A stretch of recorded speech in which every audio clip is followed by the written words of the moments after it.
বন্ধুরা, বাইরে হচ্ছে প্রচুর পরিমাণে বৃষ্টি। আর ছেলে বায়না ধরেছে যে একটু চাউমিন করে দিতে হবে, চাউমিন খাবে। তো বাইরে তো প্রচুর পরিমাণে বৃষ্টি হচ্ছে।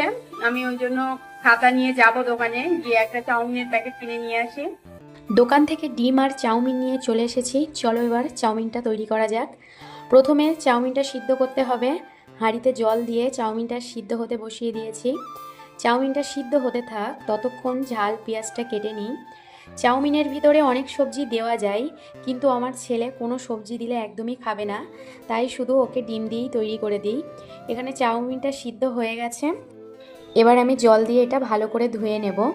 তারপর কড়াই বসিয়ে কড়াইয়ে তেল দিয়ে তেলটা গরম হয়ে এলে কেটে রাখা ঝাল পেঁয়াজ দিয়ে লাল করে ভেজে নেব। তারপর একটা ডিম ফাটিয়ে একটু নুন দিয়ে ভালো করে ভেজে নেব। ভাজা হয়ে গেলে সিদ্ধ করে রাখা চাউমিন দিয়ে তাতে হলুদ আর বাড়িতে বানানো একটু ভাজা মশলা দিয়ে ভালো করে ফ্রাই করে নেব।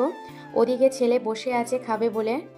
তো এখানে আমার চাউমিনটা রেডি হয়ে গেছে, একটা পাত্রে ঢেলে নেব। তারপর শসা কুচি আর পেঁয়াজ কুচি দিয়ে দেব।